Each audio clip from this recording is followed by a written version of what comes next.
제가 다이어트를 처음 시작한다면 딱 이것부터 하겠습니다. 이걸 단 일주일만 지켜도 몸속에 염증이 가라앉고 지방 분해가 활발해지면서 살이 잘 빠지는 체질로 변하고 피부도 맑아집니다. 결론부터 말씀드리면 16시간에 24시간 당을 비우는 것, 바로 간헐적 단식입니다. 그런데 단식하면 굶는 거 아니에요? 너무 힘든 거잖아요. 그렇게 걱정하는 분들이 많으시죠. 제가 유튜브 커뮤니티에서도 구독자분들한테 여쭤봤는데 결과가 이렇게 나왔습니다. 그래서 오늘은 이 질문들을 포함해서 왜 간헐적 단식이 체지방 제거하는 데 가장 효과적인지, 어떻게 하면 쉽게 할 수 있는지, 무엇을 먹고 무엇을 피해야 하는지까지도 아주 상세하게 말씀드리겠습니다. 첫 번째, 간헐적 단식이 체지방을 제거하는데 왜 가장 효과적일까요? 단순해요. 우리 조상님들이 하루 3끼에 간식까지 챙겨 먹지 않았어요. 먹을 게 없으면 자연스럽게 공복 시간이 길어지고 사냥을 해서 뭔가 먹잇감을 찾았을 때 그때 비로소 고기를 먹을 수 있었어요. 그러니까 공복이라는 건 자연스러운 리듬인 거예요. 그런데 우리는 어릴 때부터 하루 3끼 꼬박꼬박 잘 챙겨 먹어야 한다라고 듣고 자랐기 때문에 샐러드, 닭가슴살, 다이어트 간식들을 꼬박꼬박 잘 챙겨 먹습니다. 왜인지 계속 허하고 결국 더 먹게 되고 당이 땡기는 순환이 발생하게 되죠. 문제는 바로 이 호르몬을 아시면 굉장히 쉬워요. 인슐린이라는 호르몬인데 어려우실 수 있으니까 아주 요약적으로 말씀드리면, 우리가 음식을 먹으면 혈당이 나오게 되고 그걸 낮추려고 인슐린이라는 호르몬이 나옵니다. 근데 하루 3끼에 간식까지 먹으면 혈당이든 인슐린이든 계속 분비가 되겠죠. 그러면 이 인슐린이라는 건 혈당을 낮추는 좋은 호르몬이기도 하지만 동시에 지방 분해를 막는 브레이크 역할도 하게 돼요. 인슐린 저항성이라는 게 생기게 되는 겁니다. 그러니까 아무리 열심히 운동을 해도 샐러드를 먹어도 살이 안 빠지는 이유는 몸이 지방을 태울 시간 자체를 주질 않았기 때문이에요. 반대로 공복을 주게 되면 혈당이 안 오르니까 인슐린 수치도 떨어지게 되고요. 저장되었던 쌓여있던 이 지방들을 꺼내 쓰기 시작합니다. 이게 바로 체지방 분해 모드가 시작되는 거예요. 실제로 2024년에 이 연구에서도 간헐적 단식이 칼로리 제한식보다 체중 감량, 혈당 조절에 훨씬 더 효과적이다라는 결과가 보고됐습니다. 배고프고 식욕 다스리기가 너무 어려워요 라고 의문이 드실 수 있잖아요. 처음에 2-3일 정도는 굉장히 힘드실 수 있어요. 아무리 짧은 간헐적 단식일지라도 그럴 때는 완전히 굶는 이런 단식을 하기보다는 제가 항상 말씀드리는 버터나 디버터, 그리고 사골국, 거기에 소금을 짭짤하게 타서 먹는 거, 이렇게 에너지를 좀 보완을 해주시면 돼요. 이건 왜 단식에 방해가 되지 않냐면 혈당이랑 인슐린을 크게 자극하지 않기 때문에 내 몸이 지방을 쓸 수 있도록 연소 모드를 켜주는데 적응을 할 수 있도록 도와주는 애들이에요. 그러면 단식을 할 때도 계속 이렇게 사골이나 버터 같은 거 먹으면서 하면 안 되나요? 라고 질문을 주실 수 있잖아요. 그러셔도 되죠. 근데 사실은 전통적인 단식의 의미는 이 장 휴식이에요. 우리가 장을 휴식해줘야 음식물 분해에 내 몸이 집중하는 게 아니라 쌓여있던 체지방을 분해하는 걸 좋기 때문에 원래는 물이랑 소금만 드시면서 단식을 하시는 게 맞습니다. 그런데 내가 처음 해봤고 적응이 너무 안 되고 에너지가 너무 없다, 배고픔이 심하다, 식욕이 너무 참기 어려워서 나는 아침부터 단 게 땡긴다 라고 하시는 분들은 사골국이랑 버터를 드시면서 내 몸이 지방연소 모드로 들어가는 걸 도와줬기 때문에 점차 그게 괜찮아져요. 그래서 완전 단식도 쉬워지게 됩니다. 사람마다 시기는 다를 수 있는데 한 1개월에서 3개월 정도 적응시간 가지게 되면 진짜 그 간헐적 단식 16시간 하는 데는 전혀 무리가 없으실 거예요. 블랙커피는 괜찮나요? 라고도 많이들 여쭤봐 주세요. 블랙커피도 괜찮아요. 그런데 저는 가능하다면 커피를 끊거나 줄이는 걸 좀 더 추천드리는 방향이긴 합니다. 왜냐하면 카페인이 교감신경을 굉장히 자극을 많이 하기 때문에 지방을 연소하려면 잠을 잘 자줘야지 그런 호르몬들이 잘 나오게 되는데 불면증, 그리고 불안하고 위장 장애를 겪으실 수 있기 때문에 그 원인이 커피일 수도 있고요. 그리고 제로콜라나 단맛음료, 그런 것들도 장을 자극하는 대체당인들이 많아요. 그래서 지방 연소에는 오히려 방해가 될 수 있으니까 가능하면 커피보다는 따뜻한 소금물, 그리고 레몬수, 허브티 정도로만 추천을 드리고 싶어요. 굶으면 건강 나빠지는 거 아닌가요? 근손실도 일어나잖아요. 보시면 간헐적 단식을 지켰을 때 성장 호르몬이 증가를 해서 근육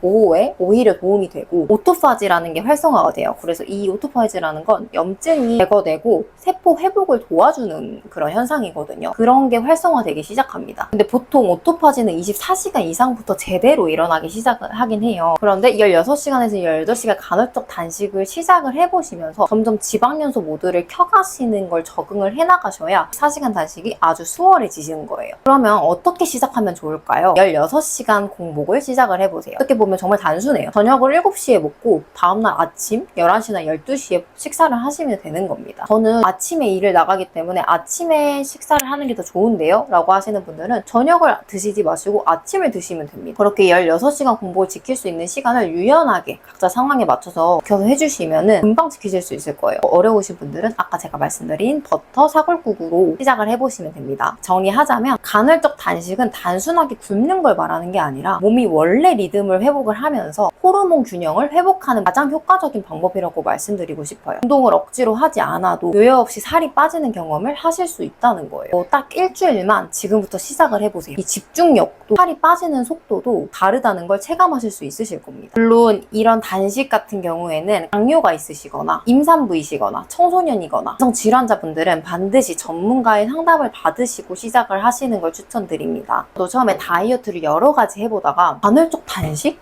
단식하면 굶는 거 아니야? 라는 생각 때문에 시작을 못했었어요. 그런데 다이어트를 할 때도 하루 3끼가 뭐예요? 5끼까지 샐러드부 그냥 수시로 넣었어요, 몸에. 배고프니까. 그렇게 하다 보니까 살이 잘 안 빠지고 몸이 더 안 좋아지더라고요. 그러면서 알게 된 게 이 간헐적 단식인데 저는 사실 처음 딱 버터를 먹고 제가 원래 바로 기력이 떨어지고 약간 이런 스타일이었는데 버터를 먹은 그 날에는 지치질 않는 거예요, 제가. 그래서 밤 늦게까지 일을 하더라고요. 점점 이제 컨디션이 더 올라오니 저도 모르게 아침에 아무것도 안 먹고 일을 했는데 24시간이 지나 있고 이런 적들이 이제 일어나기 시작한 거예요. 그러다 보니까 몸에 지방연소 모두가 켜지게 되면서 공복 시간이 가장 에너지가 넘치는 그런 상태가 되었습니다. 그래서 이거는 제 자랑을 하려는 게 아니라 항상 머리가 멍하고 기력이 없고 에너지가 저하된다면 그런 분들께 도움이 되었으면 좋겠다는 마음으로 이렇게 영상을 찍게 되었으니까요. 언제든 궁금하신 점 있으시면 댓글 남겨주시고요. 구독해 두시면 앞으로도 이런 유용하고 건강한 꿀팁들 자주 받아보실 수 있으실 거예요.